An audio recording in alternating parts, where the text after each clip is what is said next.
For context, have lived most of my life bouncing between Pennsylvania's Corn Ocean area and the popular mountain tourist destinations to the northeast. Those who have lived or visited those general areas may be aware of the peculiar realities of Pennsylvania roads. Firstly, that they are horribly managed, and secondly, these roads see a lot of death. Roadkill is a problem just about anywhere with motorists, but I hardly go a single day without seeing mangled deer carcasses. Most deer here are pretty and well-mannered, which is probably why it's particularly disturbing to see fawns with crushed skulls or does with their entrails dragged upwards of 10 yards down the highway.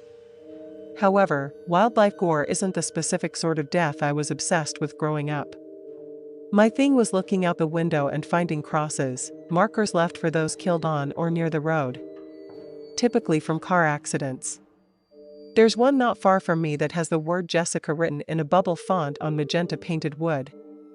Hers has been there as far back as I can remember. I'm in my early 20s now, but someone still tends to it and occasionally brings flowers and places photos around it. Honestly, I've always found it heartwarming that Jessica is loved. Even now. Many crosses I've come to expect on my daily routes have become worn, knocked over, and just generally abandoned. I realized there probably isn't anyone left to take care of them. But it is still sad to know that these crosses that symbolizes someone else's loved one are now lost to decay and rot.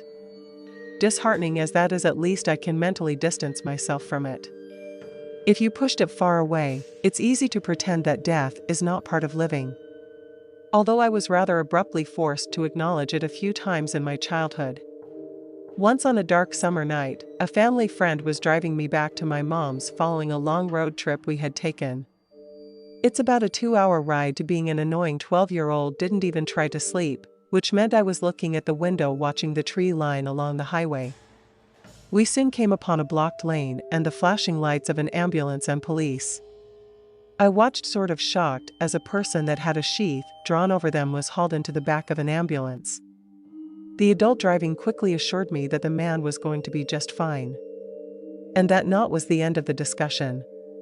I'm feeling pretty sure that that was my first dead person experience outside of a funeral. Despite the distance and the reassurance of my family friend, there was no obvious score. And while I do remember seeing a damaged vehicle, it was only a little smashed up on the nose and alongside the driver's side. Overall, probably not something that should have left a big enough impression on me that I still think about it to this day. And perhaps I wouldn't have if it didn't happen in combination with my first experience with road hallucinations. It was a good hour down the line after I saw it. I was nearly home to my mom when the road began to shift and undulate. I mentioned it to the driver who told me I was just tired, and it was a common mirage. To my initial amusement, I began to see figures scroll down on the surface of the road like 2D cartoons. I began to describe it to the family friend, the many dragons and sweeping humanoids. I was seeing these dizzying little patterns, laughing and occasionally staring a bit as the visions grew more vivid. The friend driving me told me to stop looking at the road if it was scaring me. I of course didn't listen. Suddenly, I saw a very pale translucent figure in front of us about 15 yards away. It was low to the ground and appeared to be a person resting on its belly. I watched as it began to rush towards us. Now clearly legless, but crawling at a breakneck pace with its arms. It jumped on the hood of the car. Its face pocketed with empty sockets, like black voice. I screamed out loud, and then it was gone. I got reprimanded for hollowing and screaming and scaring the driver. I stopped looking at the road and happily walked into my mother's home when we arrived. Even though I told her all about my visit with my dad and my trip, including the weird illusions I saw, telling my mom didn't stop me from plugging an old nightlight in the wall before going to bed and hiding under my blankets. That was also the first and last time I saw such a vivid mirage, well in the car or otherwise. It's hard to describe just how very real this event felt to me. Even though it happened so quickly, I still can picture its body and face moving towards me on the highway. Rationally, I knew it was a trick of the mind. I still love long road trips, especially if I'm not driving and get to watch the scenery. However, I do not try to stare too long of a dark asphalt these days. Last month, my mom and dad decided to fill up on food and gasoline so we could drive up to Montana for a road trip to visit my friends and family over there. My family, my aunt and specific, we'll call her Dolly, owns a good piece of property in the Montana countryside. Her two sons, Clint and Coulter, live on the property with her, so we get the chance to meet them for the very first time. After a few days of driving north, we arrived at their house at about 6 a.m. Clint and Coulter are in their 20s, so they aren't much older than me. We hit it off as I had known them most of my entire life, but never actually met them in person. The six of us spent the day shooting guns, riding horses, throwing axes, and learning how to rope cattle. In case you couldn't already tell, Clint and Coulter are cowboys, but nothing out of the ordinary happened in that day. The scary part is what happens late that night. It was about 9 p.m. After a long day, we all sat by a bonfire. We made uncooked small steaks and corn on the car. After we ate, I got my guitar, Clint got his harmonica, and Coulter got his fiddle or violin, as most of the people notice. Anyway, we started playing our instruments and having a great time. Soon enough, my mom, dad and Aunt Dolly began to dance. A couple of her hounds around the fire started hopping around and joining us. The oldest of the four have just started wagging his tail. We had fun for about 5 to 10 minutes until we heard a loud, disturbing noise. The land around this area is flat and there were little to no trees. So it's easy to see stuff in the distance, but it's pitch black outside other than the brightness from our fire. Whatever this was, it sounded like a cross between a yell from a man and a gunshot, and maybe even the cry of a buffalo. We all went pale.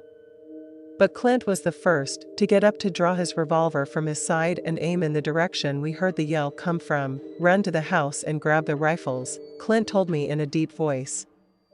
Thankfully, my dad had a .38 special with him, so he could cover me on my way to the house. I ran for about 15 feet and tripped. Coulter ran over to help me up. When I looked up, the moonlight shone on something far in the distance. It looked to be about 7 foot tall, skinny with long hair. It looked like it had horns or something. The shock of what I saw had made me nearly pass out. I would have fallen over like a dead man if Coulter did not hold me up. He sat me down close to the fire. Clint got on one knee before me and asked, "You will write?" My answer back saying I saw something. No one asked what I saw, but I'm pretty sure it was a skinwalker. I asked Coulter the following day if he saw it too, and he said no. No one else even remembered the loud yell. It's almost as if their minds were wiped. I'm starting to think it was all just a dream. But if it was a dream, why do I have a scraped up knee? My family likes to take long road trips from time to time. There are 7 of us in total, so we usually take my family's 2005 Chevy Suburban. It was getting old but could still normally handle long trips easily, as my dad is a master mechanic and kept it well maintained. However, this trip was different. My dad had recently fixed the truck for some friends for the family who had recently moved away to Billings, Montana, while we were in eastern Iowa. My parents decided that we could take the French truck over to them and make a vacation out of it. So we loaded the French truck onto a car trailer and we piled into the Suburban and hit the road. As we neared the northern border of Iowa, my dad came to the realization that the trailer brakes had stopped working. I heard him talking to my mom about how we could probably make it just fine with the brakes on the car. Urban both couldn't shake a feeling that they had felt like something was going to go wrong. Almost like a premonition, you know. We already have a heavily loaded up Suburban, a car trailer with a pickup truck on it and a riding lawnmower, and some other parts in the back of the pickup truck. If we had to slow down or stop, it could be quite hard. Then my dad remembered a friend of his who ran a truck repair shop nearby and gave him a call. His friend quickly agreed to help him repair the trailer brakes. So after an hour and a half of waiting around in this tiny town, we were back on the road again. As we continued north, we noticed dozens of motorcyclists everywhere. That's when we realized we were heading through South Dakota. At the same time, we were going through Sturgis. For anyone who doesn't know, Sturgis is a huge motorcycle rally town, basically in South Dakota. Now, my dad quickly begins to get a little tense as we don't really have anything against bikers. But due to the sheer amount of them and the large vehicle and trailer combo that we are driving, it was going to be a challenge to stop if they needed to bob and weave between us. After some time, we finally make it to the hotel that we had booked that night. Now my mom had really wanted us to visit Mount Rushmore, for obvious reasons. It was along the route, and we wouldn't have to make too much of a detour. As we were getting closer to Mount Rushmore, I noticed more and more mountains and even more bikers as we continued to push onwards. We finally made it to Mount Rushmore, and as soon as we had hit the suburban parking area, my dad immediately gets out of the car and sits down and starts shaking his head in his hands. My dad is not easily shaken at all. Seeing him in this condition really surprised me. I had to ask him what was wrong. When my mom grabs my arm and pulls me away, and leads on my brothers away to some public restaurants. A little while later, my dad joins us at a bookstore. It had mostly calmed down. I then hear my dad say something. And I think he was mentioning why he was so shaken up. It turns out we had nearly killed over a dozen bikers at the bottom of a long, steep hill. We were trying to make our way down the hill, and my dad realized that there was a large group of bikers at the bottom of the hill, all stopping at a red light, which had to be the worst placed intersection I have ever seen. When my dad saw it, he stomped on the car's brakes, and to his horror, they failed. He then locks the trailer brakes, and then somehow, by the will of God, it brought us to a stop. He's not sure how they managed to do it. But thank God that they did.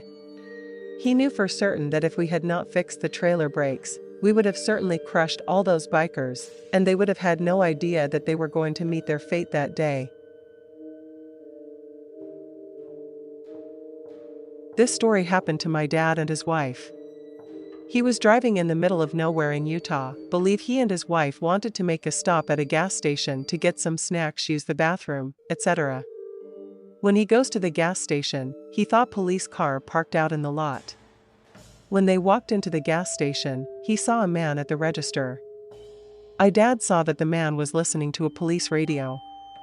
My dad didn't really think anything of it at the time. And he asked the man if they need a key to the bathroom or if it was not. The man looked anxious and uncomfortable.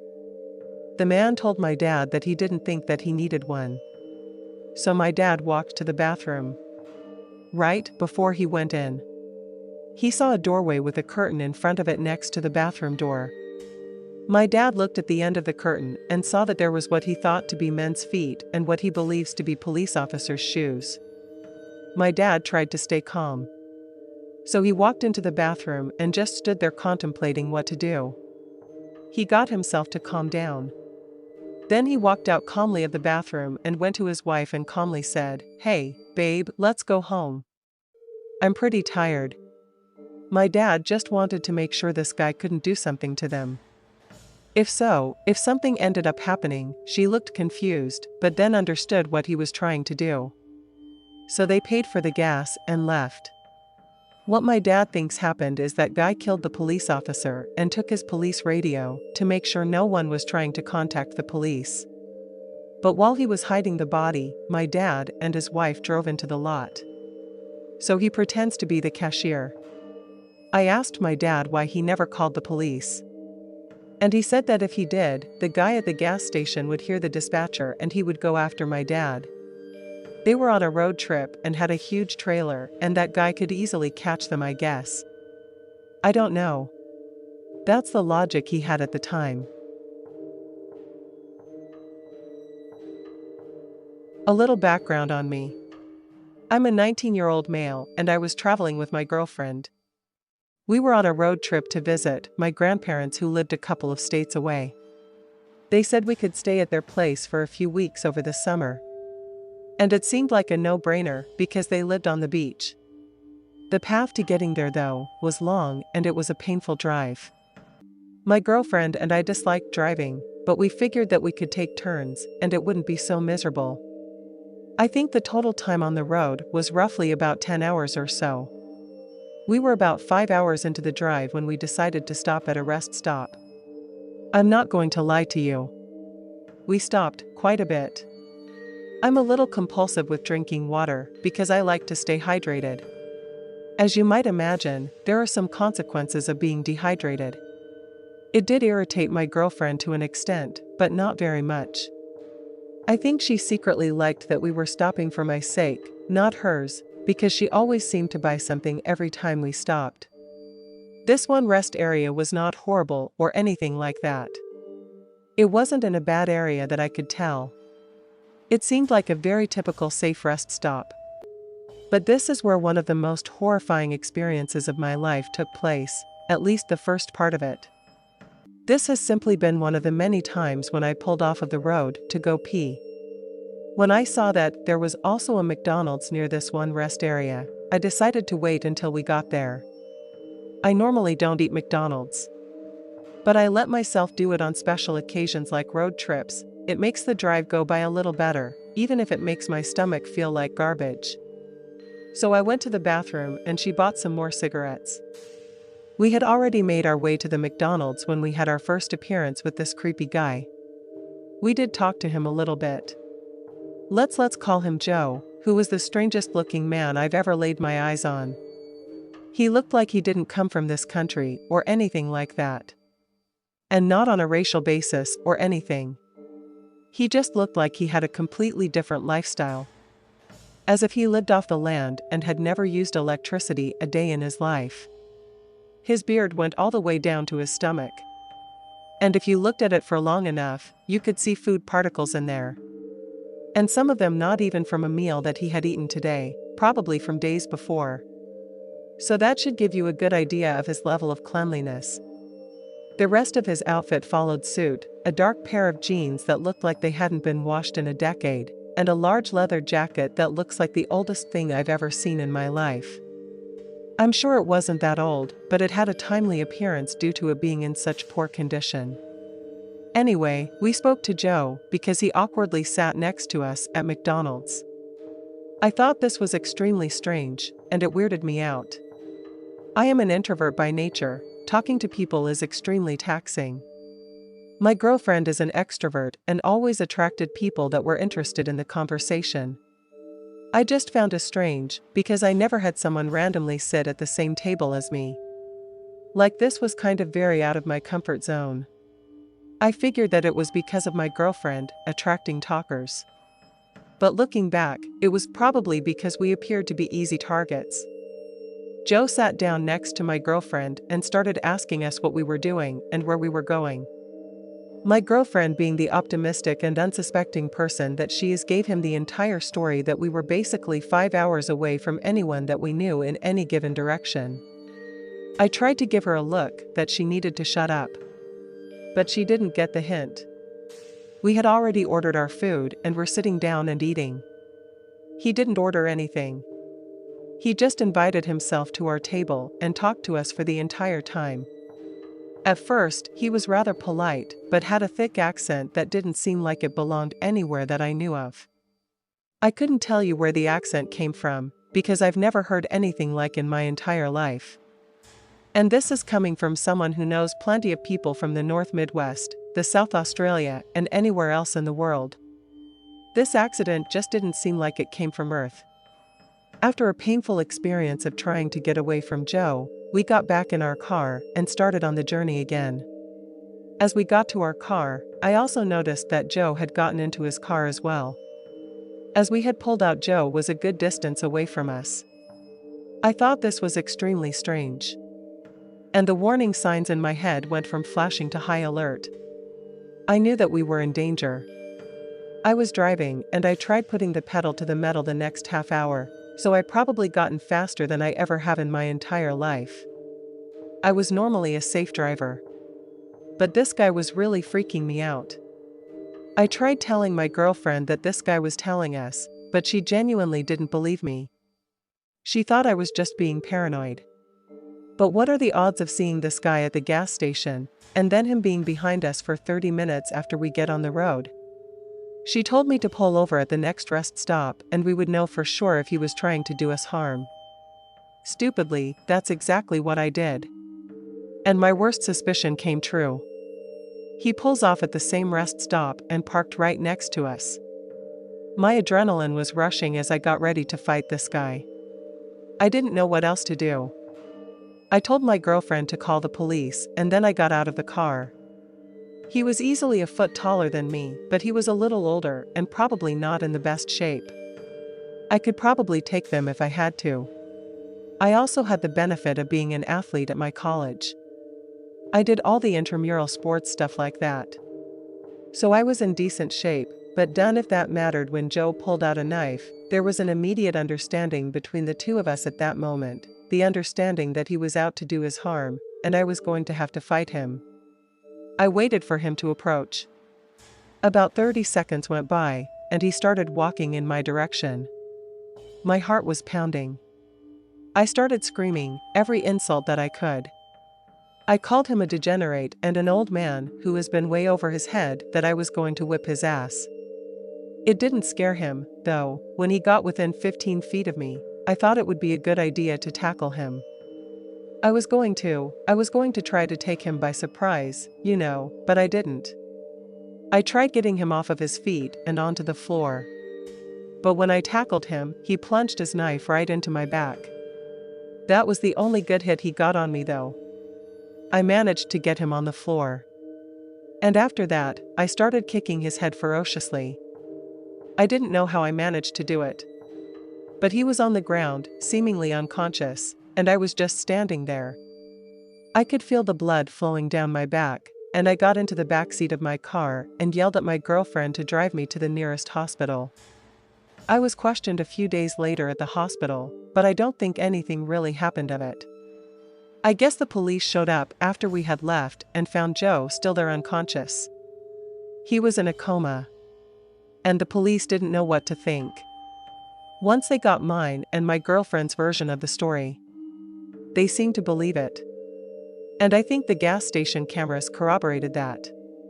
So that was that. I don't know when or if Joe will ever wake up from the coma. And honestly, after he almost killed me, I kind of hope he dies. That was an extremely traumatic experience for me and my girlfriend.